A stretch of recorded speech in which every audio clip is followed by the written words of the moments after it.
Hello and welcome to this week's episode of Back to the Features with me, Ciaran Bartlett, and she, Chloe Bartlett.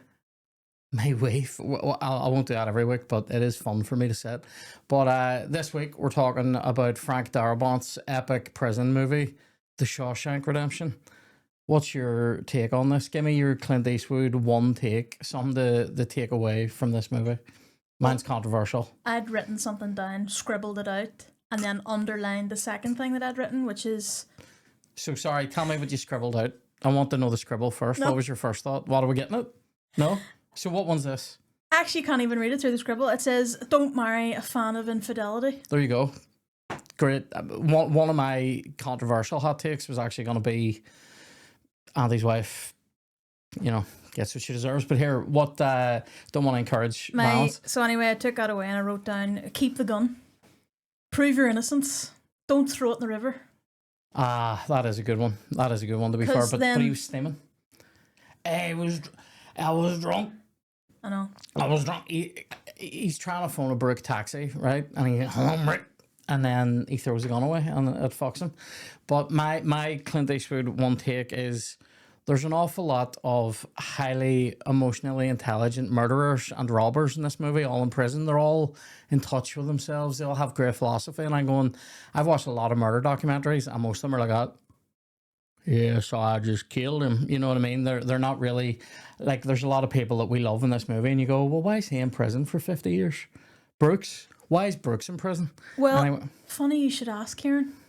I have it in our on IMDb Believable section. So why Brooks was in jail? Stay tuned. Well, because it's from the book. Well, see, this is one of those rare times when a movie has been made into a book, and I've seen the movie a ton of times. Not saying I've read every book. That I sound like such a wanker. I'm not saying I've seen every movie that has come from a book or read every book that was turned into a movie. But generally, if it's something that I've seen a lot, I've probably read the book. Like LA Confidential, I've seen that movie a lot. I've read that book like 3 times. Yeah, well, which isn't tons, but it's a lot for me because normally it's a one and done. One of the best things about this film is that it's Stephen King. Yeah. One of the greatest horror/thriller/drama writers. He gets a lot of shit from the literati, like, who say, like, because he's popular and they're all haters, they're all jealous wee bitches. But anyway, listen. This was his favourite adaptation of one of his books. Massive. Frank Darabont, an inexperienced director, working with Castle Rock, R.I.P. Rob Reiner, massive film company that were making great shit in the 80s and 90s. They kept going, but like really like 80s and 90s. Stand By Me, another Stephen King story. Stand By Me, fucking Misery, another Stephen King story. A Few Good Men, unbelievable. Loads of great movies coming out of their Spinal Tap. Great movies, right? So like, because he can actually do it then. Why the insecurity, I wonder? We are going to get talking a bit about Frank Darabont because he sort of wasn't a very experienced director, and then he had made a short of a Stephen King story before, and that was kind of, they had this sort of buddy relationship. We're going to talk about all this later in the podcast, but I think it's just interesting that like somebody inexperienced made this unbelievable film that people still love, like 30 years later. Like, my absolute number one favorite film. Yep. It's not my favorite, but I have something. I'll be bringing this up later. Listen, it's all in front of us. All the fun, we're gonna have it. We're gonna have it all. Right from, sitting getting steaming in your car to, oh my god, I've just crawled through all this shit. Everything's here from A to Z, right? So enjoy these messages. This week's episode of Back to the Features is, of course, sponsored by our great friends at Dougies Goodies, a sensational bakery, a slice of heaven. We love it. So if you go over to dougiesgoodies.com, you can place orders there. You can pick things up. Maybe you've got family coming for Easter. Maybe you're going somewhere for Easter. Don't be a scab. Don't show up somewhere with your 2 arms at one length. Do you know what I mean? Maybe you've bought a wee cake. Maybe you've bought an array of Dougies Goodies products, 15s, biscuits, all manner of things. Buy them, bring them places. It'll make people like you, and you need to be liked. So you might as well do it. If you're flying somewhere, check it out. They've got a stall in the airport now, so you can pick stuff up in the airport and then fly over and eat it before you get there or whatever. But you can also order big cakes and things like that on the website. You can get them delivered to any one of 35 pickup locations across the north. You can buy Dougies Goodies stuff in 90 retail locations, including Apple Greens. This week's movie is Shawshank Redemption. I mean, Andy Dufresne crawled through 5 football fields length of a tunnel of poop to get freedom. I would drive to Ballymena to buy these buns, as you've all seen. So thanks a million, Dougies, for sponsoring our podcast. Cheers. If you like what you see here on Back to the Features, you can get a whole lot more ad-free content over at patreon.com/Ciaran Bartlett Comedy. That's /CIARAN BARTLETTCOMEDY. Ciaran Bartlett Comedy. Please come over there for £4 a month, which is just £1 per week. You can get loads more of this type of chat. We will be doing Take 5 over there, which is our sister podcast, completely ad-free, where we discuss our top 5s of various types of movie scene, various things that happen in movies. We have one over there that's about, holy shit, that guy just died. We have one over there that will be about our top 5 cold opens. So it's a lot of fun. We will also give you access to my previous comedy specials. We have the Grand Opera House one coming onto that Patreon pretty soon. We have also got tons of old comedy specials and old bits and pieces of comedy, and we've got loads of new stuff coming too. We have more of our cookery segment, Smells Bitchin', on there. We have more things coming that are crazy that I can't even talk about right now. So check it out all over at patreon.com/Ciaran Bartlett Comedy. Thank you. Kiri B, what's your watch history? So my first memory of watching this was we've everything to talk about here. So this movie came out in 1994.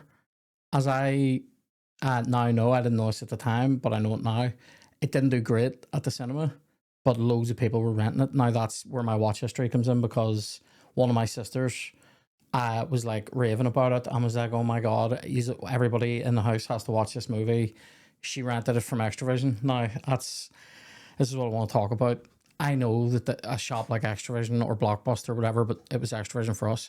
I know that it's not coming back because there's no sad. There's no business in it really anymore, is it? Because you can get anything you want pretty much from streamers and download it, but you didn't have to pay to go into Extravision to rent the movie.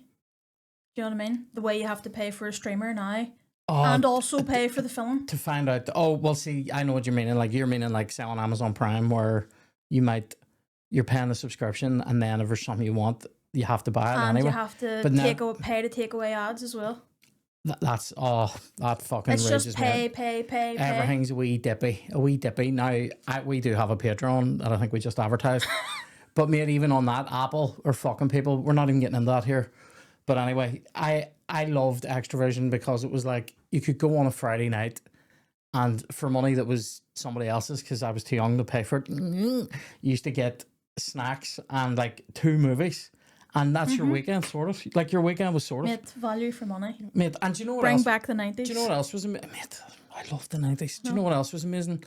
You could go in and get a film that you might never otherwise see, like Shawshank Redemption, and you might see something, because the name, the reason why it didn't do great at the cinema is because of its name.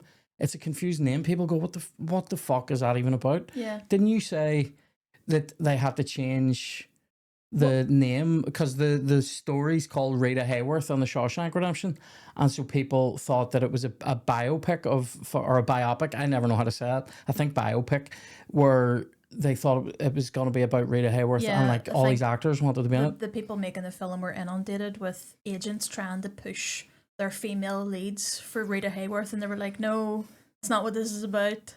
So it's it is a bad name for a film. Like, and to be fair, I don't know what else you would call it, because if you call it Crawl to Freedom or something, it's gonna sound like a Saturday morning, a kid wins a spelling bee fucking Channel 5 movie. Like, do you know what I mean? So pure shite. But I think there's something about the name that it isn't appealing. But then when you actually, within the first 10 minutes of the film, you're just in, aren't you? Oh. So like, my first watch was it was rented for us by my sister, and we sat watching it. And then when the controversial sisters scenes happen, there's eyes being covered, there's fast forwards, the buttons being held. it was sort of, that was more What we're acceptable. finding out here, Ciaran, is that we were both exposed to films that we shouldn't have been. But see, you say you shouldn't be. I think you. I mean, this movie's a 15, right? I saw it when I was So if it was 90, sorry. So I know specifically that we watched this over Easter in 1995. So it came out in 94. It was huge in the rental market. And then I know we watched it at Easter because the sister of mine that rented it was home from England. I saw the sister from the prison, or What? one of your sisters. Yeah, one of my sisters. It was Boggs. Boggs What? came over to the house and fuck up and show me his wee snuff film that he tried to make of Andy. But we I don't understand. Like, people say this, or people would be like I saw Beverly Hills Cop when I was probably like about 7. I don't mean that. I mean anything with like sexual content. Yes, no, but like you can just fast forward it. And you don't understand it when you're at age. Like, I mean, if you fast forward. Well, the problem is the people that showed it to me didn't fast forward. I know, but in my house it was always fast forwarded. Wow. I didn't see, shall we call it the swallow scene? I didn't see that. If you haven't seen the movie, imagine it's a field full of birds, right? Like swallows, like flying animals, not Innocence, not women, nothing right? sexual at all. I know, right? But like, if you haven't seen it as well, fuck up. But here, like. I think you could show someone that movie that's under 15, and if you edit those couple of scenes out and you just show him getting beat up by the sisters, it's fine. Well, actually, it does have a universal rating of 15, which, I mean, I know we don't have any kids, but I always look at stuff like that and I go, I wouldn't show that to a 15-year-old. I know, but that's because you're so conservative and uptight. But I do you know what I mean? I don't think it's that bad, this movie. No. Because they won't understand it. Because there's nothing actually graphic. It's all in the dialogue. It's very tastefully done, I will say. The prison sex assaults are very tasteful. As they can be. Yeah, like that is something. But that's my watch history. And then I would say, like, I've probably seen it at least twice a year since I first saw it. Oh. And also, it did the rounds on TV forever. Like, it was always on. Well, that's why I have written down another throwback. I don't know if Channel 4 still do this. Film nights on 4. Oh, do you remember? Sponsored by Casillero de Diablo. See, in my day, it was I love sponsored by that. Stella Artois. Ah, Yeah. right. Unbelievable. True story, this is a total segue. One time we were out having dinner with Aaron McCann and he ordered a Stella Artois. And I thought somebody had drugged them because there's just constant bubbles coming from the base of the glass. It just shoots and I was up, going, where are they? Like, but I mean, like in a singular stream. Yeah, it looks like someone's dropped a big old fucking saltpeter in the bottom of your thing. Pretty sure I asked him. I mean, I'm sure. Was he okay? I don't know much about slipping drugs in people's drinks, but like, if you were gonna do it, I don't know that you would use a saltpeter. But like, No effervescent drugs. period pain, shoulder pain, the power to hit pain where it hurts. But here, do you remember those adverts with fucking the crossbow shooting through glass? Oh yeah. Mm-hmm. Again, that's what throwback to the 90s. That's what I associate a migraine with. When I get migraines, and when I do, like, I often be like, I need a crossbow straight into my fucking bungus here to get rid of this. And that's what saltpeter is, especially on ones with caffeine in it. That's a weird one. Half of it's bringing you that way, and the other half's that way. It's like a vodka and Red Bull. Just sitting there, your heart's going, what is this? Yep. Anyway, here, we digress. So what's your watch history with this? That's what I was saying. Oh, sorry, you saw it on like a Channel 4 night? I couldn't tell you what age I watched it at, but I definitely remember. Below 15? Yeah. Were you below 15? I don't know. Actually, I should say that the films that I'm talking about being shown too young, I don't mean this film. Yeah. I mean other films that are still fucking... Chloe saw Debbie Does Dallas in a manual when she was 5. So, no, I also would say that a key watch of this was when I got my first DVD player. I got about 7 or 8 DVDs that Christmas. Everybody bought me a DVD. It was brilliant. And this was in my initial haul. And that's like, I was a nerd. Do you know, there was a wee lad that got our bus. His brother was in my year and he was like a wee brother. And a wee brother? Or he was this lad in my year's a wee brother. Right. And he was a film nerd. And I actually would credit him with making me into one. Because he talked about, do you ever watch the special features on DVDs? And I was like, no. And then I'm like, and then it like made me think about I could maybe write stuff. Is that nerdy to watch special features? It is when it's like some of the early DVDs, it's like an hour, or watching it with commentaries. That's what he used to do. He would watch it with the director's commentary on, which I've started doing, or I started doing back then. It's being nerdier than your average fan, like. No? Anyway, No. well, yes it is. But anyway, like, so that was a key time, like that. Other movies that I got in that initial haul for the people that want to know: The Negotiator, Samuel L. Jackson. What else did I get in that haul? Weirdly, A Perfect Storm with George Clooney. One of my brothers bought me Junior Bonner, a not great Sam Peckinpah Western with Steve McQueen in it. Not amazing, but anyway. So I think that's watch history pretty much covered. I mean, we've watched this easily twice a year since we've been together. Yeah. Easily twice a year. Yeah. And actually, weirdly, about a month before we started the podcast, I watched this, and then we watched it again like yesterday and today. We broke it up because we're doing notes. The note rewatches are weird, aren't they? Because you're sitting scribbling, and normally you're just watching it. They are. It does take you out of it, doesn't it? Yeah. Because you're sitting, and sometimes I'm scribbling ahead because I know what's coming, and I don't want to forget to write it down when it happens. And sometimes I'm during a shit part or like a bit that I'm not in love with, I'll write stuff down to stay ahead. So when good bits on, I just watch it. Sure. I'm weird, but also then next section, you lead this one because you've done the research. This on next this. section is on IMDb Believable, and I have taken the liberty of scrolling through 50+ trivia. I'm also not sure about. I mean, I know you want to change one of the titles, and we'll get to that later. But I can hardly even say that on IMDb Believable. On IMDb Believable. Just say on IMDb. Believable. That's what I am saying. On IMDb Believable. No, you said believable then. No. On IMDb Believable. That's what you said. IMDb Believable. On IMDb Believable. That's really hard. Well, let's move on. Give us some suggestions for what we can call this trivia section, and don't write Trivial Pursuits because I'll kick you in the face. Go ahead. Let me see now. So earlier you said you weren't sure why Brooks was in prison. That's a great bit of trivia. This is in the trivia because it's in the book. So he killed his wife and daughter after he lost at a streak at poker. Now, whether that's a crime of passion, did he lose to them? As they say at the or start, did he come home in a rage, you know?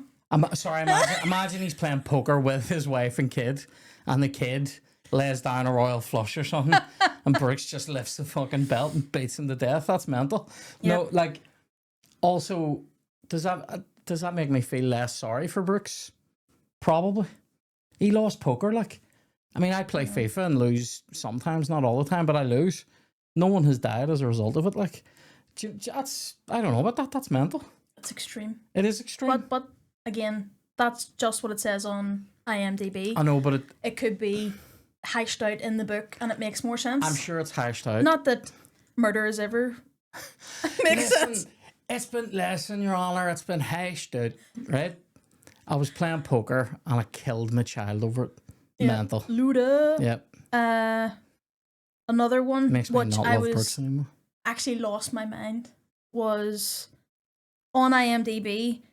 This has lost points. So instead of it being a 10 out of 10, it's a 9 point something out of 10. Because cinematography and narration were thumbed down. Fuck up. By people. Now listen, we've got Roger Deakins. You're wrong. We've got Roger Deakins behind the camera in this. If you don't like what he's doing, you don't know what you're on about, so fuck up. Also, the narration, this is probably, I would put this up there with Goodfellas as the best narrated films of all time. I mean, Morgan Freeman is the GOAT of narration. Yeah, he is, but this is surely this is like the start of that. Like no, it was. You know what I mean? It launched his career. Well, he was... Launched his narration career, I was just going to say, yeah. Let me asterisk that in. Don't fucking take away Driving Miss Daisy from Morgan Freeman or fucking Robin Hood, Prince of Thieves. Not having that. No. Now, do you want me to save the most mental one for last? What? Well, I saved like the most OMG. We'll sort of work up through them. I'll go to my wee trivia bit because I'm sure I have a couple too. I haven't written my notes down in order like a dickhead. Go ahead.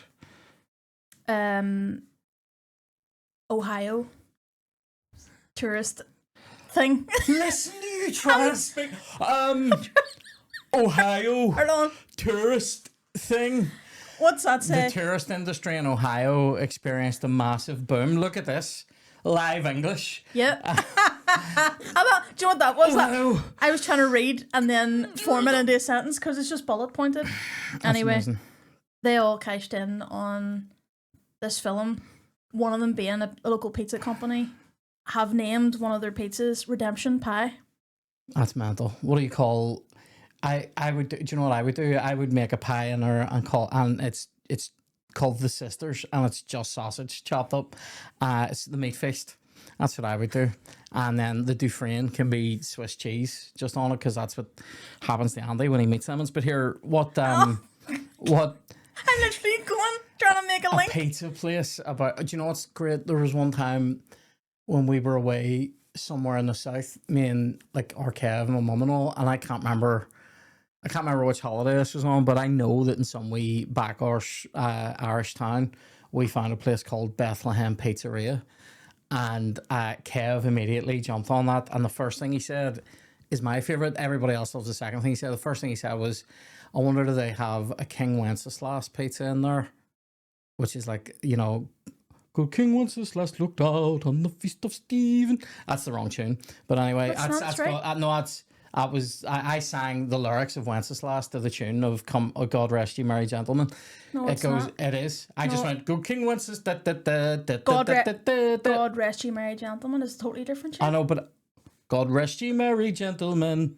Let nothing you dismay. I know what I did wrong. I'm calling me a mistake, and she's going, no. Good King Wenceslas goes, good King Wenceslas looked out on the feast of Stephen. That's exactly what you did. It's not. When you listen back, you'll see that you're wrong. Oh my goodness. Here, listen, Ohio tourist thing. But anyway, what Kev goes, do they have a Wenceslas pizza in there? Deep pan, crisp and even. That's unbelievable. That's from Kev. Yeah. And then the next thing he says is, what if they have a Mary Magdalene Turrenshire bread? Which, if you know the Bible, is absolute banter. And if you don't, read it. But anyway, other good trivia from this that I have is that Morgan Freeman hates Frank Darabont and still loathes him because he was inexperienced, and they did so many takes of the baseball scene where he's throwing the baseball when Andy and Red meet out in the prison yard, that he threw his arm out, and they were just filming, and he loathes him for that.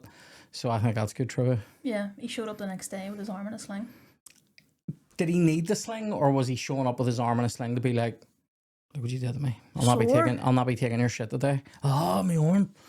Did you know that Harrison Ford and Tom Cruise were originally planned to be Red and Andy? Mental. It wouldn't even be the same film. No, it wouldn't, but would it be better? No. Harrison Ford? No.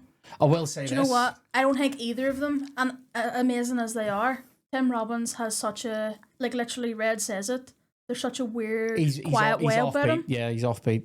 That he plays it so well. Yep, he's like a big drip of pish, and he's sort of... And he's like one of those people you never know what they're thinking. It works because you think maybe he did it at some points, or you think later on when they think he's going to hurt himself, it plays. Whereas I think if that's Tom Cruise, you associate Tom Cruise with being like a hero all the time, so...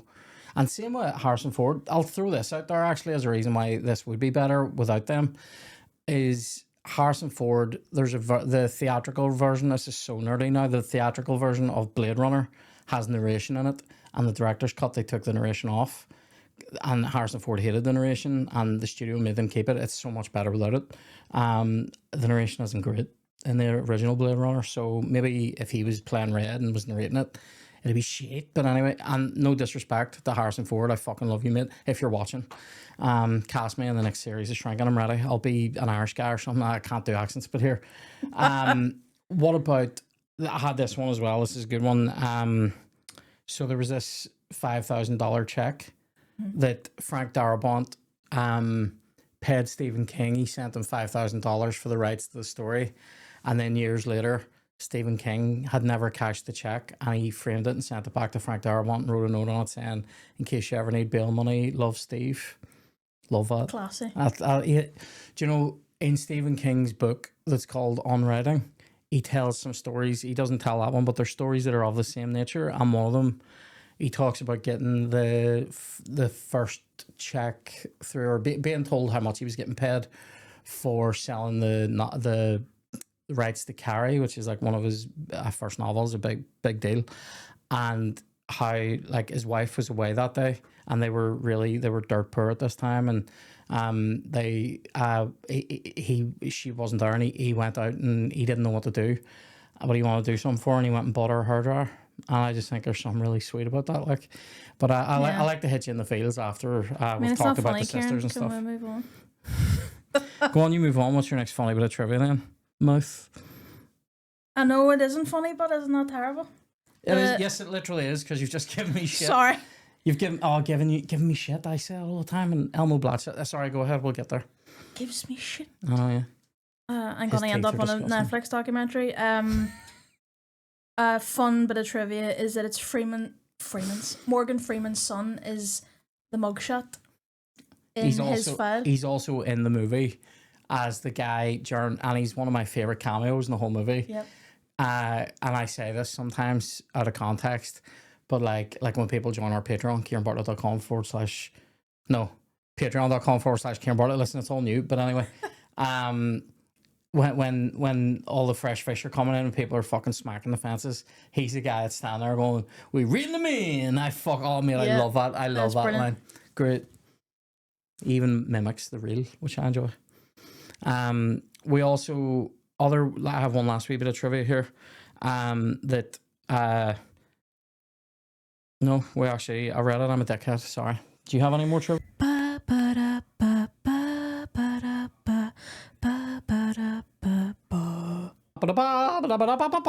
If you're having a wee pizza night, having a wee movie night, get yourself a Pizza Crew. They've got shops on the Antrim Road in Belfast, Andy Town in Belfast, Ormer Road Belfast, and Bachelor's Walk Lisburn. Smashed that. Fucking smashed it.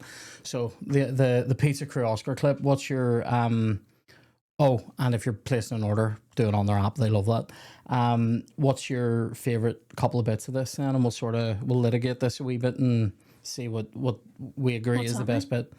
Just sort of like argue it, discuss. Right. Fuck you could have just said discuss. I didn't want to confuse you. Ohio. I can't let that go the way that went. Go ahead. When Hadley taps the glass with his button. Oh, the Mozart scene. Oh, he's brilliant, isn't he? He's a scary bastard. He's so good. One of my favourite bits in the whole movie is Andy arriving at the prison to Andy meeting like Brooks for the first time. So it goes through like the class, the reeling them in scene, they're betting on them. You're sort of getting used to who these people are and what the prison's like, and you have the scene where you meet the warden and Hadley, who are both just like they're two great villains together because they're a different type of villain. Mm-hmm. Hadley's the guy that'll smash your head in, and Norton's the guy that'll fucking steal your soul. Like, so I enjoy that. I enjoy the bit. We'll do it in Wondercoats though, that bit where they chat to the prisoners, and then I enjoy when he meets them the next morning and he finds the maggot in his food, and Brooks is like, "Are you going to eat that?" And he's like, "I haven't planned on it. It's fucking gross." And he feeds it to the wee Jake, the wee bird that he keeps. Now I have a question about Brooks. Mm-hmm. What does that jacket smell like? He's keeping a fucking live animal inside his clothes, and he's already an old smelly bastard. I know he smells. That's gonna sound stupid. How often do you get fresh clothes? I don't know. I've never been in prison. All right. I don't know. Presumably you're getting something fresh. Any ex-convicts? I know, yeah. Leave it. Stick it in the comments, and please live a better life. But anyway, the what do you call it? I enjoy that scene a lot, and then I also enjoy when there's another sequence when when it shows you how he smuggles stuff into the prison. I love those wee things like that scene. I love when it shows you like later when they're when they're doing stuff. It sounds silly, but like less of the talky and more of the like, oh, we've just bribed people to fucking get us to pick us to tar the roof. Do you know what? My two favorite. I think this is the best bit apart from the escape and the discovery of the escape, which is definitely like right up there all time scenes. My favorite bits in this are Brooks getting out of prison, not the sequence, the slow depressing sequence of his march to the grave, but the stuff to do with him getting out. Like, I love that scene when he holds Hayworth with a knife. That's a great scene. And then my other favorite sequence is probably the roof torn scene. I think it's fucking amazing. Yeah, for me it's the bird's eye flyover of the prison at the start. The score playing over. Oh, the music's amazing. That actual piece of music, yeah, and that imagery is. It's hard to sing that piece, though, isn't chef's it? kiss. Like normally I would sing, but it's hard. It's a whole feeling, but it's not really a singing. Yeah. That was pretty good. I felt like I was floating over a prison wall just now. That was pretty good. Freeman's narration's amazing. Yeah. I also wrote that down because he's a hero. I quite like the sequence of Red going to Buxton and finding the wee box with all the money in it and all. I like that. Maybe that's just because I would love to go to the field and find a box full of money. But there's a couple of bits. So, I feel strongly that the actual objective best bit of this is the warden sticking his hand through the poster and the reveal of, oh shit. Yeah. Like that bit, and then him getting the money out of the banks and all is so deeply sad. And then the way they tell that bit in flashbacks, like how he actually did it, is deeply satisfying. Do you know what's enjoyable about that? It's a discovery for everybody, all the characters and the audience. Yeah. Because we're never shown him picking at the wall until after the discovery of it. To me, that's the best bit of the movie. Because other prison break movies, Great Escape, it's Escape from Alcatraz, ones like that are great prison escape films, the whole purpose of the movie is escape. And you know it the whole way through, so you know that you're watching a movie. Or like that Daniel Radcliffe one we watched was actually decent, that Escape from Pretoria. Yeah. Like the whole purpose of the movie is this is about a prison break, and you're kind of in the team and you're just, you know, everything that's happening. But see this here, it's such like, it's amazing. What a twist. Like the first time you watch it, I hope you believe in yourself now, Frank. Oh, Frank, you're brilliant. We love it. It really just grips your bungus the first time and rings it out like it just fuck. Well, would you say that's the best scene? That's a poor choice of words. I know, yeah. Consider that's what goes on in Shawshank. But would you say that's the best scene? The reveal and the flashbacks, or what's your favorite? Like if you were watching one bit of this on YouTube, what would it be? Sometimes I just go on and listen to that piece of music. Give us it again. The introduction, which is also, I found out that it was Ohio State Reformatory, but it was derelict. Looks like Crumlin Road Jail, like genuinely. It really does. There's that scene where him and Red are after Andy gets out of solitary confinement, and he's talking up talking left. Crazy. Yeah. But that shot does look there. Tell you what, what? I'll whisper it even more for you. I'll say what the neho. Like I have no idea. I wouldn't know how to spell that. Do you know Kiri bought me apparently a t-shirt? It's a shithole town in Mexico, like an actual shithole. Yeah. Go ahead. I mean, I'm sure the people of Mexico love it. No, not all their towns. Apparently, that specific one is like a shitty, smelly seaside town. Like I was about to name one from here, but I won't because I'll hear about it. Art Glass, but anyway, do you know what I mean? It's the Art Glass of Mexico. Do you know, you got me a t-shirt years ago. I had a great weekend in Art Glass one time, so don't even, right, anyway, go ahead. Like Reading and Dufresne. Oh, like their shipping company or their hotel or something? Their shipping company, right. And it said San Juantaneo on it. And looking at it, I didn't know what it took me a minute to realise, because it's such a bizarre spelling. Do you know what I would love? I would love to see who would win in a shipping war between Reading, Dufresne and Bubba Gump, just to see what happens. So here, we'll move on then. So sorry, what are you saying is your favourite bit then? Like, are we agreed? The introduction, no, sorry. Oh, your favourite bit is the shot at the... You do love that, don't you? Your bit's amazing. But I can't get over that bit of music and that introduction to the prison. Yeah, I think I just loaded there, by the way, if you were looking at me. I was just going... Right. I think the bit that I'm mentioning, the discovery of the escape, I think that's objectively the best bit, but my favourite bit is the roof torrent scene. I could watch that all day. I think it's brilliant. Yeah. So let's move on to the Razzie reel, which is our... Oh, sorry. Thanks a million to Pizza Crew for sponsoring our the Pizza Crew Oscar clip, our favourite bits of this. Thanks a million, guys. So Razzie reel, this is the bit, another thing that we were discussing earlier about changing the name of this.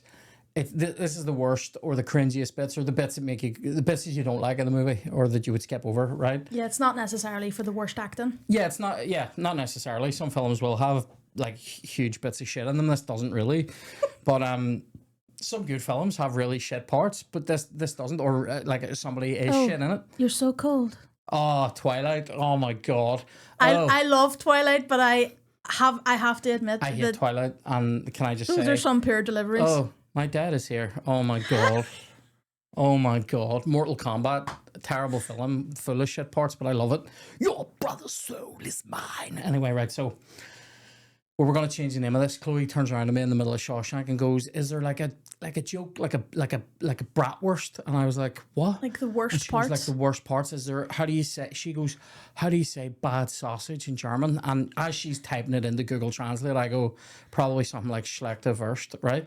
She looks it up and Google goes, "Schlechte Wurst," right? And I go, "Wurst schlechte," right? And then she goes, "When the crowd say bull," no, sorry, when the crowd say Wurst schlechte. Anyway, great days. This is what we do when we're not recording. So we save the best bits for you guys. Anyway, this is the worst parts of the movie. What's your worst bits?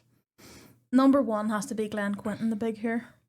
Say that again. Glenn Quinton. He's the Who's guy he's the other guy. Oh, the golf pro. Yeah. Oh shit, mate, that's mental for me. Slag. He is, yeah, mate, that's mental. He's the guy that's I mean, I'm not glad you're dead, Glenn, but you know, fuck around, find out. One of my most hated bits, and maybe I don't know if there's some sort of psychological thing here, but Hadley beats a fat guy to death. that's pretty grim. That's so That's hard. a hard watch. Do you know how? Apart from I think it's a hard watch anyway, they make it harder to watch because everything leading into that for about 2 minutes is just banter. So they've got everybody shout, Yeah. can I? Teasing. I am gonna. Don't worry, I am gonna act fat ass soon. But like they're bantering with him. Haywood slagging him off, telling me to introduce him around, and then talks about his big white mushy hole and all right and all that, and it's all fun. And they're all slabbering. And even when Hadley comes in, he starts shouting. One of them goes, "Here, you took the Lord's name in vain. I'm going to fucking tell the warden and all right." And then he just beats this fucking guy to death. Like, it's awful. Yeah. Like, I hate that part. The sisters are just very creepy. Creeps, anyway. And then Brooks's whole death sequence I find difficult because now that I know that he killed his wife and kid, I don't give a fuck. But anyway, I find all that very difficult. And then I think there's something in there about Brooks and about Red that makes me wonder about the way people view old people and the way people view people that are older than them, that like they become, or people who've been in prison, that they become like useless, or like there's something in there about that. Like, like the way they treat them when they're in the shop. Yeah. Like the way they, Do you think it's because he's elderly or because he's an ex-con? I think both. I think there's definitely a bit of both. Like you're a used up old man, like, and people don't care about you. Kev's probably crying somewhere because see if Kev sees an old guy just walking down the street on his own, he'll cry. I don't know. Again, there's probably some Freudian reason for it, but anyway, I'm throwing this in there. I have a couple of these that are a wee bit controversial. What have you got any more things that you don't like? I hate when they shoot Tommy because he Right. sort of. What's up? I don't even know the word I'm looking for. You like Tommy? No, well, yeah, but the warden's totally BSing him, going, "Would you swear in a court of I law?" know, yeah. And he's going, "Just give me that chance." And then It is awful. So they sort of, what do you call that? They've lured him into. Yeah, they trick him into murdering him, like, basically, because if he had said, "No, I was talking shit," they probably let him go. Yeah. But they kill him because they know Andy can fuck them all. I have a couple of bits that I don't like that people probably do. Okay. So Tommy is actually one of them. I don't really like Tommy. I find him to be very 90s. Like 80s and 90s, they always put someone in a movie who's like good crack and spirited, and then they show you that person dies. I could name about 10 examples of this. Do you want some of them? I've mentioned these in the first.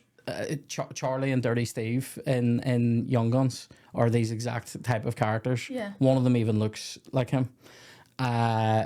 Who else? I said I could name 10. I've got 2 from the same movie so far. Fun characters who die. I'll believe you. You don't Right. have to list 10. I'll have to think about that. Write them in the comments. You write them in the comments. Fuck up. And then Burr in Navy SEALs. He dies. He's good crack, and then shows you him playing golf and all, and then he gets murdered. Awful. So you don't like Tommy because he's good crack? He's too. It's very manipulative. He's like too on the nose. I'm the fun character, especially the whole. They even say the line, "We all took a liking to him instantly," and you're like, "Fuck, right? I get it. We're meant to like this guy. I get it." and then they just hammered on the nose a bit. I also don't like his attitude to education. I also don't. I have a couple of these. Haven't you ever felt that way about music? Fuck up, Andy. And then Red going when they've just played the Mozart music, and he does that for a brief moment. Every man in Shawshank fell free, and I'm like, yeah, until Hadley's fucking baton cracks him on the, I hate that line. It's just too on the nose. And then probably my last one. Hang on, I'll just make sure it says the last one.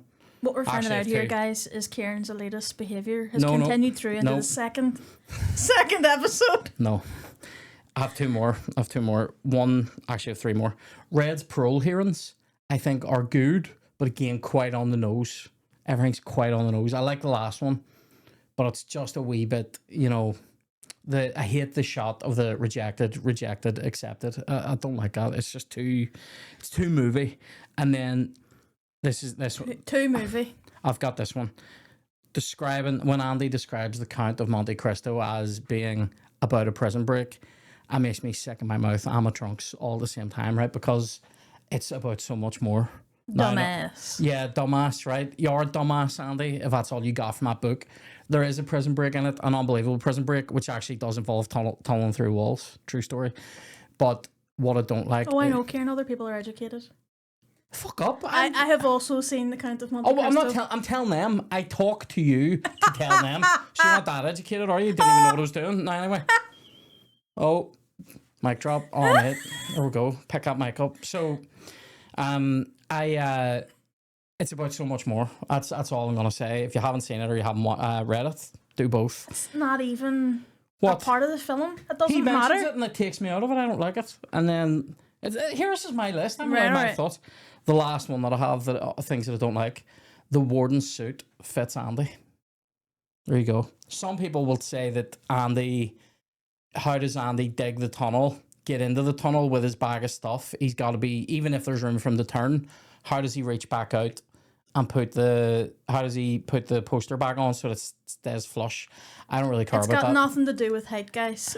What Ciaran's trying to say is he doesn't like that a rich man's suit goes on a poor man's body. Andy was rich. Andy's here. Do you know what? Andy's rich because he has friends, and any man who has friends is rich. All right, now I don't like when other people's clothes just miraculously fit someone, especially when we've actually seen Andy standing beside the warden, and Andy's like he's about 6'4", he's absolutely massive. The warden's my height, and he's not fat by any stretch, but he's fatter than Andy, so he's a wee short dude. He's a shorter man. He's normal weight, Ciaran, wise up. That's what I just said, he's not fat, but Andy's like a beanpole. Hold on, no, fuck up a wee second. That'd be like somebody going, here, I'm 6'4", and I'm gonna... If Andy Dufresne walked into a bank wearing his suit, they'd be turning around going, did your cat die? Because you're wearing your fucking trousers at half-mast. The flood's coming. Anyway, sorry. Those are my worst parts, and I would say for me, the worst parts is... The worst stuff for me to watch in this is probably the fat ass getting beat up. I hate it when he gets beat to death. I hate that. I think... I'll not labour on this point because it doesn't need any explanation. Elmo Blatch is another scurry bastard. And big twitchy fucker. Oh, hate him. There's something about... that guy played it excellently. He does play it brilliantly. I don't think I've ever seen him in anything else. Yeah. Because Bullander or something. Just the sheer appearance of him is scary. His teeth. There's something about him. His teeth and the way he smiles and it's the way he laughs about killing people. You're like, geez, he's more like what I thought the rest of the people in Shawshank would be like. Yeah, Stone cold killers. This section is our Wonder Quotes, sponsored by Irn Bru. Irn Bru Wonder Quotes. Check it out. Irn Bru Zero, new drink. Have a wee sip of it when you're having your next movie night. It's a great product. So this is when... Sorry. That's good. They'll not be sponsoring us again after that shit. So... No, you're just robotic about it. That was funny. Try this product. It is good. Good afternoon. Anyway, right, so I could go on, but I won't. She knows. Sorry. This is the section where we talk about our favourite lines. I have about 3 pages of these, so I'm going to try and pick out the best ones. Probably, so there are a couple in the courtroom scene. There's I find it decidedly inconvenient the gun was never found. And I'm like, he fucking did it. It makes me think he did it. What? No. What? That's a great line, but I don't think The that. first time you watched that, you never thought he did this. You just assumed he was innocent the whole time. Yeah, I'm quite gullible that way. I didn't. Right. We'll get that after. Not your gullibility. This is a conspiracy. That's what this is. Am I blind? Hey, I love that. But sir, he wasn't. Can I be Hay for a minute? Because I love him. But Sarah, he wasn't. You know, you just did that. I didn't do anything differently. But anyway, I love Hay. I love the whole, no, sir. Just this whole vibe is like, he's so shit. You better be, what is it? You better be sicker dead in there. I shit you not. Oh, he's so shit. You mentioned earlier about the maggot that gets fed to Jake. Yeah. I love when Brooks goes, "Are you gonna eat that?" Oh, yeah. That's the way, that's what I say to Chloe every time there's anything left on her plate. I enjoy, can I be fat ass for a minute? You don't understand. I'm not supposed to be here. Whack, whack, whack. Oh, mate. You actually quite look. You're wee Boston. I know. Boston wee accent. Boston Bruins. I tell people I'm a Pittsburgh Penguins fan in the morning. Nobody cares about ice hockey here apart from me. Anyway, so. I could be a friend to you. Oh, honey. You shouldn't. Bogs. Do you know why they call him Bogs? Because that's where he hangs out. Anyway, and he hangs out. Put your trust in the Lord. Your ass belongs to me. I love that. Not tomorrow, not after breakfast, now. What about nothing stops? We say that all the time. About anytime someone tries to fuck us over in any way. Nothing stops. Right? Bunch of ball washing bastards. Great line. Hadley has some whopping lines. Yeah. What is your major malfunction, you fat barrel of monkey spunk? Yeah. Mate, if you're Clancy Brown, if you're watching, Ciaran Bartlett approved. This guy's a hero. He's fucking You totally believe that he is that guy. Do you want me to do the warden? Do you know? Other like real life prison guards offered to have him shadow them. Oh wow! And he was like, "No, like I don't even want to. This guy is so evil off on his own limb. I don't want to misrepresent real prison guards." Oh, that's good. That's good. It's good trivia. I love that. What about? I love this line, but it's really only because of the way the warden says it. And I might fuck it up here, but it's where it goes. The roof of the license plate factory needs resurfacing. Just sounds really old timey. I very much enjoy that. You're great at those like transatlantic accents. The old sort of ones. What about Uncle Sam puts his hand in your shirt and squeezes your tit until it's purple? Oh yes, hate them hardly. You look funny as sucking my dick with no teeth. Yes. What have we got here? When Andy asks him, does he trust his wife? And he grabs him and he goes, he's running her. This fucker's gonna have himself an accident. That bit, and he's running towards the thing, and then Andy goes, because if you do, there's no reason you can't keep that 35,000. Yes, love it. This is basically just me reading lines out of this film, but here, that's what you're here for.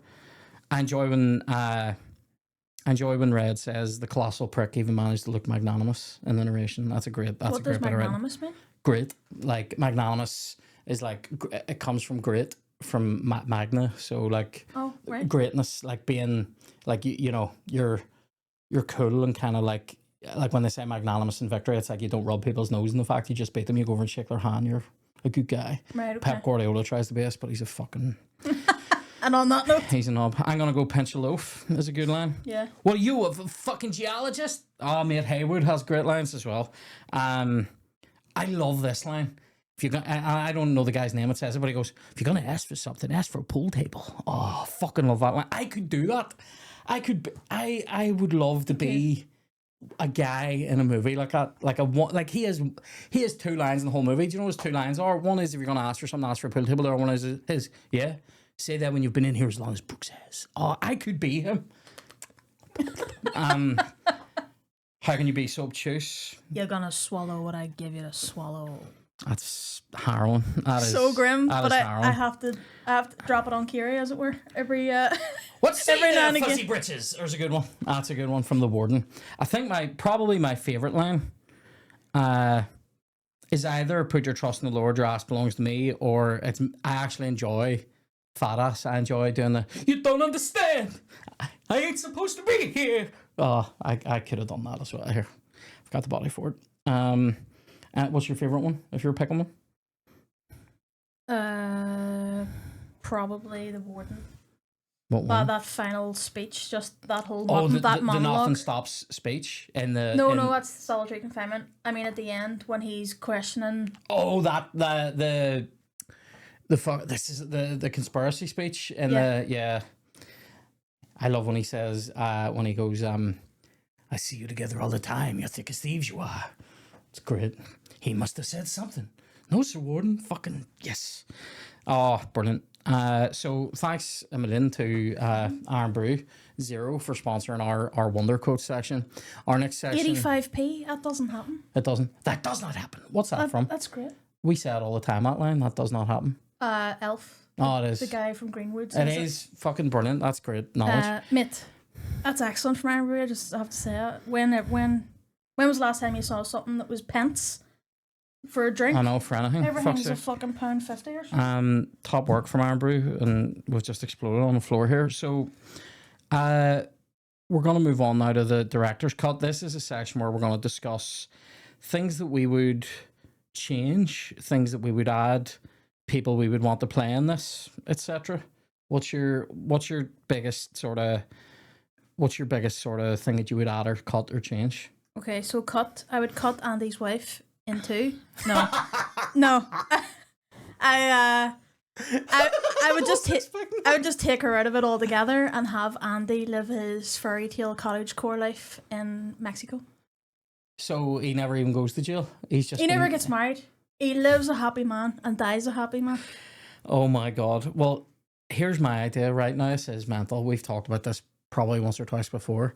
The first time I was watching this, and I think about it every time, when Red goes to Buxton and finds the box, I will swear blind that my first thought, and I've said I was about 9 when I watched this, or was it nearly 9? It was about 8 3/4.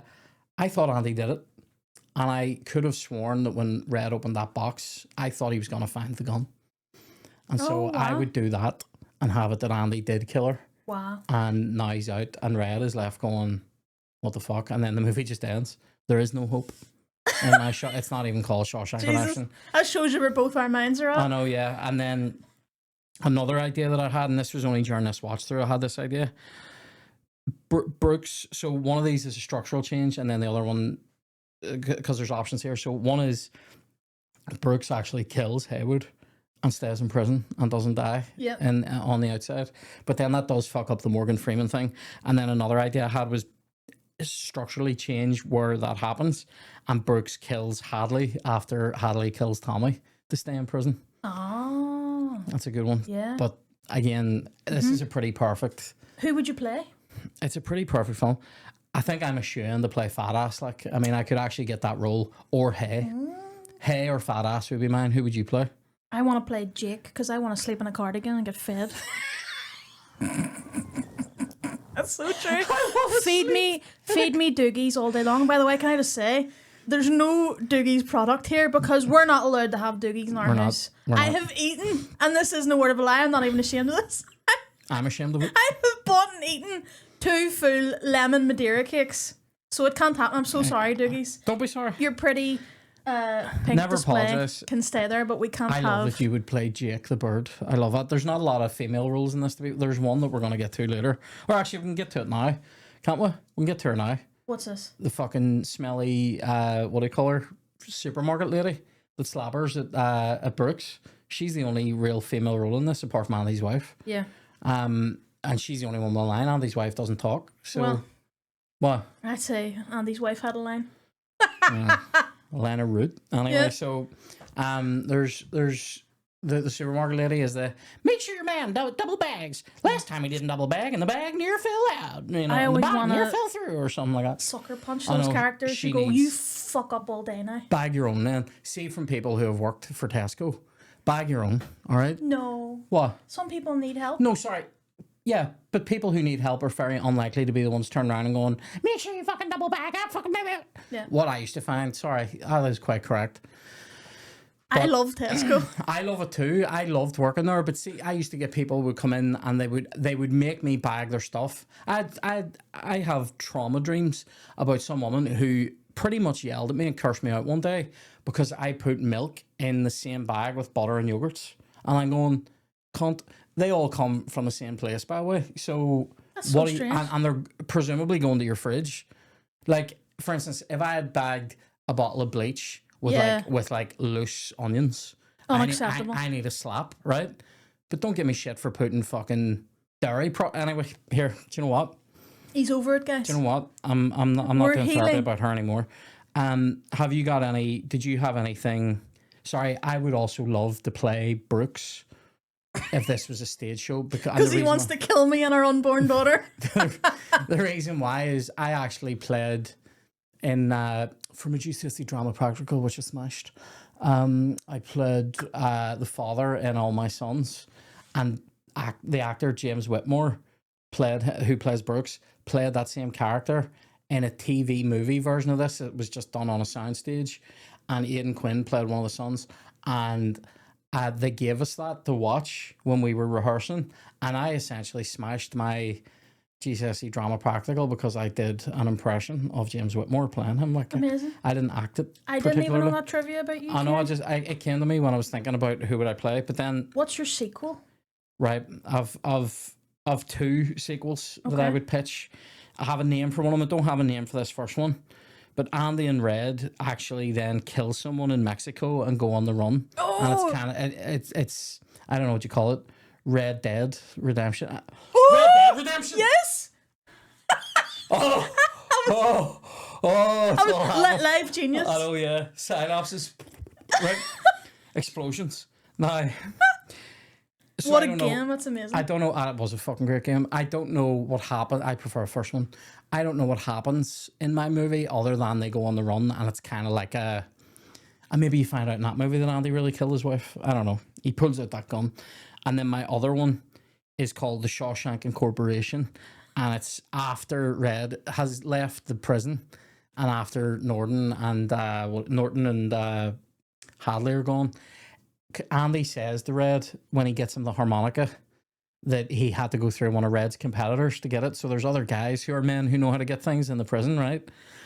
So this is the movie that's about Red's competitor taking over the prison after everyone's left, and it's called The Shawshank Incorporation. Cool, so that's what I've gone a totally different way with it. All right.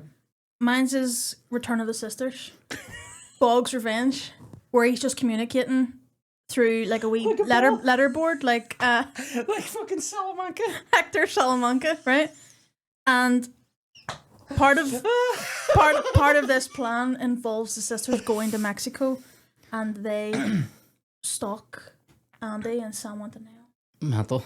Mm-hmm. I still don't know what you call that place because I've seen about 7 different ways of saying it and spelling it. So, we're moving on then from the director's cut to talk briefly. Even though the music is unbelievable in this, we're just going to talk about it for a minute. Talk to me about your favourite pieces of music apart from the start, because I've loads. Are you serious? Yeah, apart from the start. What? But we're not talking about score? We are talking about score? I thought you said this is a brief. Oh, no. Well, no, go ahead. Sorry. Talk about it for as long as you want, love. Yeah, the section, mate. The score is unmatched. Thomas Newman is an absolute... Unmatched is a bit... Listen, John Williams. It's my opinion. Right. You asked. Fucking the ink spots. the opening, mate. The ink spots are Hold on. It's creepy though, because it's so high, isn't it? There's a creepiness to their music that's nice but weird. I like some of their songs, but I think it's weird. I don't want... You need the vibrato, and you need to start quite high. To set the world on fire. That's exactly what... I just want to start a flame in your heart. In my life I have but one desire, and that one is you. No other will do. I've lost all ambition, all worldly clear. Anyway, you could have kept going, and I go do a wee bit. I just want to be the one you love, and with your admission that you feel the same, I'll have reached the goal I'm dreaming of. Believe me, I don't want to set the world on fire. I just want to shoot that cheating cunt. I definitely thought you were going to finish on Doot, but No. it worked here. Live harmonies here, whatever. But the seriously, spots are great. It's a whole vibe. Thomas Newman is that guy. I also enjoy the Hank Williams bit. Oh, I enjoy the Mozart part, but Mozart, you had great trivia about Mozart. You said that we didn't talk about why that was used or something. Oh, the Marriage of Figaro. Yeah, I do.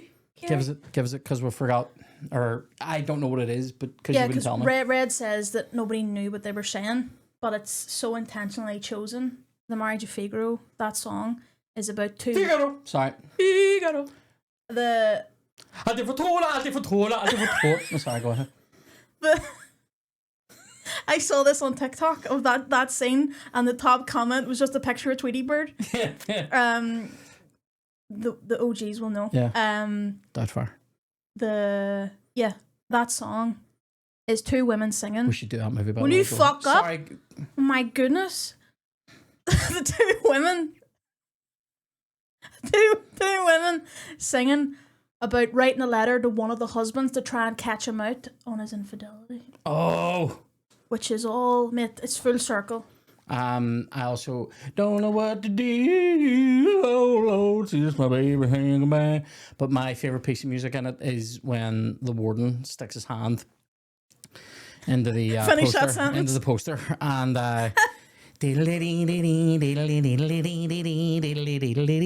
coming on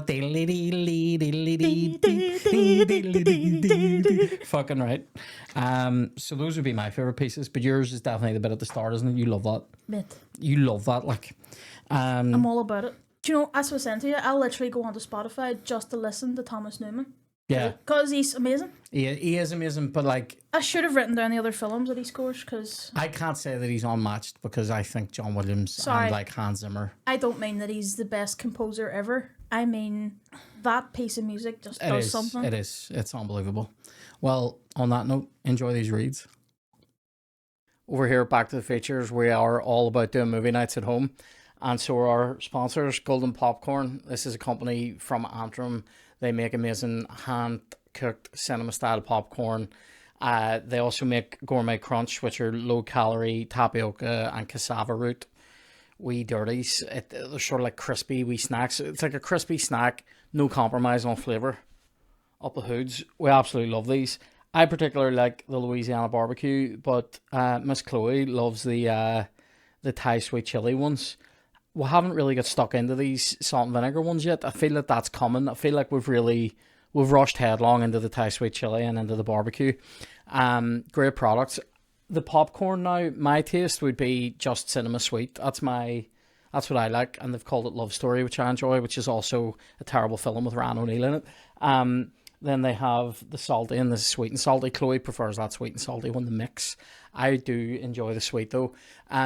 Get over to goldenpopcorn.com, check it out. They also sell these products in Tesco, Sainsbury's, Asda, and most big convenience stores. So thanks for sponsoring the podcast. This next section is called the Chokey, for all the emotional parts of the film. And if Brooks isn't at the top of your list, what's wrong with you? If Brooks isn't at the top of your list, it's because when I know what he did and don't give a fuck, it literally was. When he carves his name, Brooks was here. Oh, mate. Do you know what is funny, though? So there's a brilliant episode of Family Guy where they sort of Family Guy up 3 movies, and Shawshank is one of them. There's some amazing banter in there, and one of them, they do a Brooks was here joke where Stewie has carved Stewie was here inside Lois's womb. Mental. They also do a bit the Mozart scene, but instead of it being Mozart, everybody's just standing like looking around, and it's like shot for shot, but the music is Hollaback Girl. Amazing. And Amazing. Cleveland's like, I have no idea what the fuck she was singing about. It's class. I have to YouTube this after. I get the 2 bits. So apart from Brooks, there's 2 bits. One bit gets me more now as an adult, and the other bit got me when I was a kid. So when I was a kid, even though I don't love him now, I was very taken in by characters like Tommy when I was younger. But hates them now. No, I've grown to dislike them because I see it as a manipulative thing. But when I was younger, I was manipulated by it. And when he died the first time, I was very choked up. Yeah. And I felt that way the first load of times I would have watched this. Oh, love. Because you love that character, and when you're young, he's the youngest person in it, and you're like, he's cool, isn't he? Yeah. Whack 4 bullets in the back. Anyway, and then the bit that gets me now, apart from Brooks, is Red's harmonica. When he gives Red the harmonica, and that night when he's back in the cell, and he just takes it out after lights out, and it just goes, meh. Yeah. And then he puts it away. That's so sad. Oh, man. That makes me... Yeah. Gets me in the chokey. What about you? After Brooks, it has to be the... Dun, dun, dun, as he's standing in the rain. Oh, really? Mate. It's weird. I don't feel emotional about any other bit of it. I really? Yeah, I don't. I feel satisfied, but it doesn't make me weepy in this movie. No, it does for me. It's like a justice. Very rarely does success make me feel weepy in a movie, apart from Karate Kid. When he says, "Mr. Miyagi, we did it. I'm away." That's it. Or, "Oh, It's a Wonderful Life." I know you don't like it, but when he says, when Harry comes back and he goes, "To my big brother George, the richest man in town," fucking, that's it. I'm emotional even thinking about it now. Is there any other choky bits in this? Just get me away from the precipice of weeping here. So we'll move on from the choky, and we're moving into credits roll. This is the section when we talk about a character who's named in the credits, who would be the character you would be least happy to be, or the character that's the worst one to tell your friends and family that you're playing it. So we've done, and I have a great take on this, by the way, but there's a couple in this, but it's like the character, like, so we've talked about Joey playing Al Pacino's ass, or one that I'm going to talk about here is the character I had to play in something. So what's your one for this? This is unbelievable. Mine comes out of pure immaturity when scrolling down the credits list. There's somebody called Elderly Hole Guard. You say Elderly Hole Guard, which makes it sound like he's a guard of a hole, but Elderly Hole Guard makes it sound like it's a guard who has like an elderly hole on him. Yeah. Do you know what I mean? Like his horse is older than the rest of them because Played by Ron Newell, God love you. Been used up. And there was also just a hole guard. Played by a guy with the surname Cope. So my one, the character I would least want to be in this movie is Rooster, who is one of Boggs's. He's Boggs's right hand man. You know what that means. Mm-hmm. So like, and he doesn't have any lines, but Boggs says the line. Can I do this? I don't even know if I want to say the line that he says about Rooster, but basically he says, after Andy sorts Boggs out, he's going to sort Rooster out because you broke his nose. You ought to have something to show for it, right? Grim, right? Yep. But imagine going home and telling your friends and family, "I'm in this movie. It's great. What is it? Shawshank Redemption? Don't know what that means. What part are you playing? I'm Rooster. Oh, that sounds cool. Is he like strutting about? He's cool." No, he's not. He's Boggs's. He loves cock. Smelly body. Good.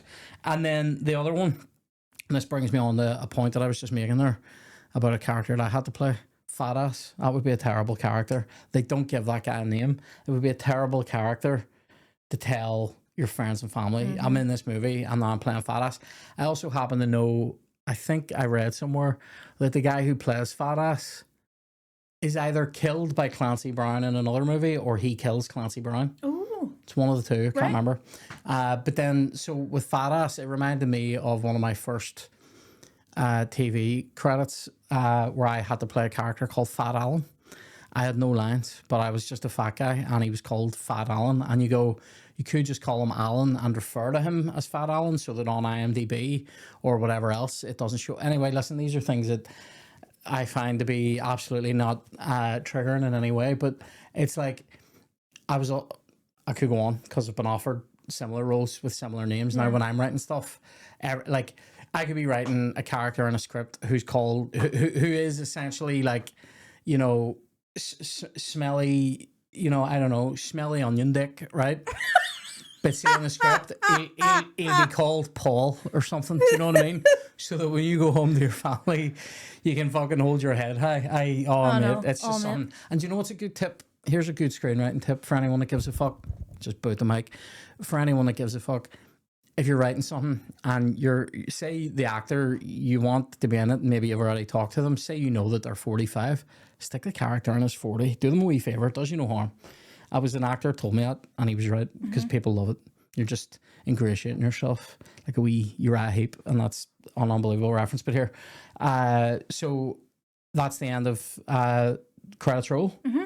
So now we're on to our last section, which is AOB. Any other business? What have you got? I want to insert a picture here of the little Alcatraz magnet that we have, which has similar prison rules to the start of Shawshank. Yes. And it's like rule whatever. Rule you're entitled to A, B, C. Everything else is a privilege. It says it's like you're entitled to shelter, some like shelter, water, and food or something, and everything else is a privilege. Yeah. It's not even as nice as that. It's literally shelter and. They're reading it right now. Don't worry. I've got a picture of it. Is that your any other business? No. All right, go ahead.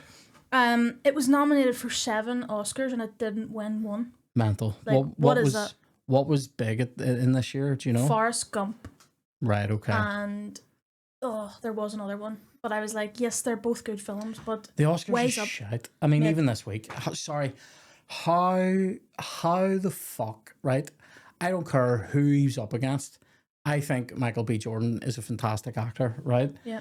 How the fuck did Leonardo DiCaprio not win an Oscar for One Battle After Another? It's probably the best performance I've seen in the last 20 years, apart from maybe Leonardo DiCaprio in Wolf of Wall Street, which he also didn't win an Oscar for. I believe that this is an objective statement, right? But my cousin would argue me the toss. My cousin would argue me the toss.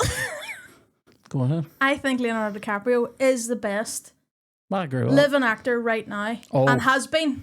Sorry. Living actor? Listen, Pacino and De Niro. Still living. Yes, but they're not at the top of their game. The way DiCaprio is. He's not the best living actor. He's. You think he's the best working actor at this point? Yes, but has been. For how long? Since he started acting. No. The guy, there's literally been talks about him. I'll argue some of this with you. I wouldn't say he's the best since he started. I think he's been the best probably since around the Django time. Around then. Is Django after Wolf? No, Django's before Wolf of Wall Street. Anyway, listen. Like he's but before that he did do some shite. Or not even shite. He did stuff that wasn't great. I mean, but Shutter Island, which I don't love. I don't like it either. But his acting, you can't ever come for his acting. You can say the film isn't good, but he's always amazing. But you could say that about Pacino and De Niro right now and go, listen, I'm not. They're amazing in Rocky and Bullwinkle. Like, do you know what I mean? Like, but for me, I would say One Battle After Another. His performance. I love that Leo wasn't even in this, and we're still disputing how good he is. But I don't think this is what we're trying to say. Is the Oscars are mostly bullshit, because I don't think I've ever laughed as much and been so engaged by somebody on screen as I was during that film. Like I don't think I've had a cinema experience quite like that, and that is to do with the direction and the writing as well. But like, no. I'm sorry. The fact that Shawshank didn't win any Oscars is luda. It's mental. My any other business is this. I have 2 questions. So one is it because of Andy being Randall Stevens, who's the guy, the figment of his imagination, the alter ego that steals all the money out of the prison bank accounts? Is it because of Andy doing that and being a fraudulent wee rat that we all have to triple verify everything these days, isn't it? It's because of people like him that Andy's so good at doing like mail fraud in the 60s, because there was no fucking computers to digitize everything, that now every now and again the fucking company's house will just send me a letter going, you're gonna fucking go to jail if you don't tell us who you are, and I'm going, fucking told you anyway, right? So this isn't even comedy anymore, it's real life. It's just real. Sorry, I got real there. I saw a funny picture earlier of when someone tries to hack my Google account, and it's just a bit of string around a field, and then when I try to sign into my own account, it's like a padlock, fucking, it's like Fort Knox, a grill, another password, a verification code. My last any other business, bit of a debate. Okay. Now, I'm not talking about your favourite. I'm not talking about my favourite, because this is not my favourite film, and I don't think it's perfect, but I think it's pretty fucking good, right? Right. Objectively though, and I'm talking not in terms of money, because this movie it was 25 million to make. It made about 70 million, and then it had that amazing, it was the most rented video, all that. had amazing rentals, amazing DVD sales. It's been sold all around the world 100 times and more to different broadcasters, whatever, right? Streamers. But so it's not really about money.